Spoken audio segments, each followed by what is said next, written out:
How far would you go to prove that you were unique? Bizarre clothing, a body covered in tattoos or piercings, an exotic arsenal of firearms? What if we set the stakes a little bit higher? How about endangering the lives of your children and countless others? Well, recently a new fad has surfaced that does just that. It's called the non-vaccination movement. You might be asking yourself, non-vaccination? That doesn't sound so bad. This woman sounds a little hysterical. I didn't even know that these medieval diseases were still around. Why would I want to pump my children full of chemicals? Well, as a mother, I understand the need, compulsion, and stress of wanting to do what's best for your child. I also can understand the allure of a movement that claims to do all of those things. But non-vaccination poses a much greater risk than parents realize. And I'm going to show you why. Let's start with some numbers. As of June 23rd of this year, there have been 514 reported cases of measles. This is the highest record since 2000, when Minnesota declared the disease eliminated. According to the Center for Disease Control, of those 514 cases, the majority of those infected were because they were not vaccinated. An example that may hit close to you, like I mentioned, is Minnesota. There has been a drastic rise of unreported vaccinations, and because of the non-vaccinations, there has been an outbreak of measles cases. When Minnesota experienced the worst outbreak the state has seen in 20 years, in 2011, the official peer-reviewed journal of the American Academy of Pediatrics conducted a study to try to pinpoint the source of the initial measles outbreak. The study concluded that a child visiting Kenya reportedly contracted the disease because she was unvaccinated and brought it back to the U.S. Because so many people have caught on to the non-vaccination trend, 21 individuals contracted measles just from this one child. According to the study, 80% of those individuals were not vaccinated. Now, what's astonishing is the steady decline of vaccinations since 2004.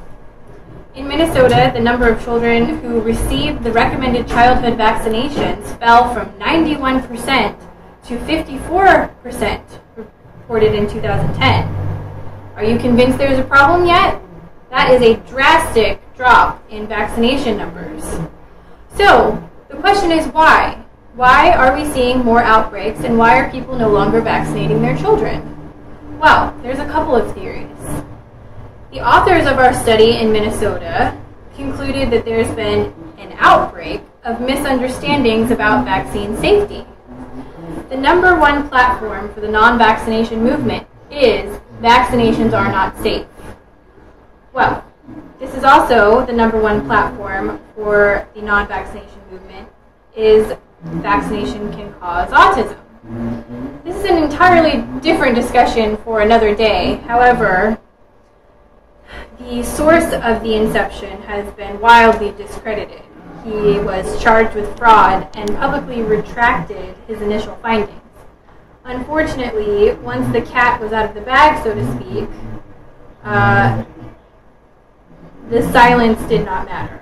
The CDC claims that many people don't think it's necessary to vaccinate because they don't think diseases such as measles are serious. Well, time for more numbers. Statistics from the CDC show that 30% of cases of measles develop into more complications such as pneumonia or ear infections. Drastically, 1 in every 1,000 person will develop encephalitis, which is an inflammation of the brain, and can cause convulsions, which may lead to you becoming deaf or eventually brain dead. Now, that doesn't sound serious at all, does it? Well, how about this? Additionally, 2 out of every 1,000 children who contract measles will die. If your child is vaccinated, then why do I have to vaccinate my child? That's a common argument from the non-vaccination movement. Remember when I told you in 2004 that 91% of children in Minnesota were vaccinated? Well, that was a period in our country when we experienced the highest level of herd immunity. Now, herd immunity is pretty much what it sounds like.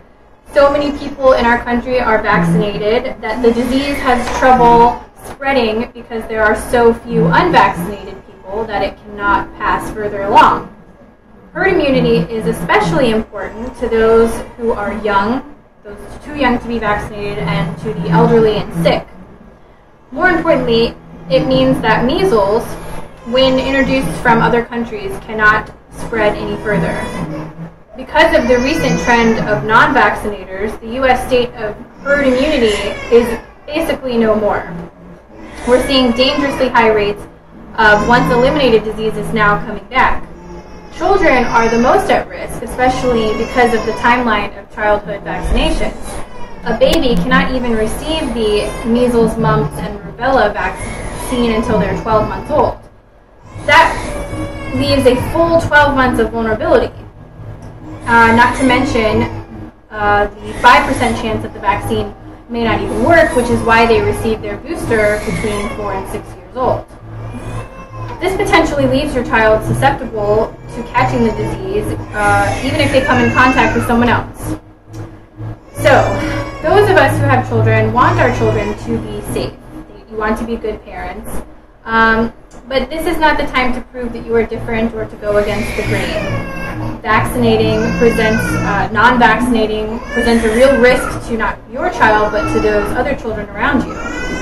I strongly encourage all of you to do independent research, talk to your doctor, but make sure you're looking at credible sources. The Center for Disease Control is a great place to start.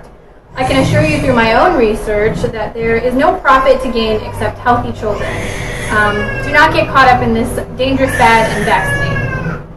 Thank you.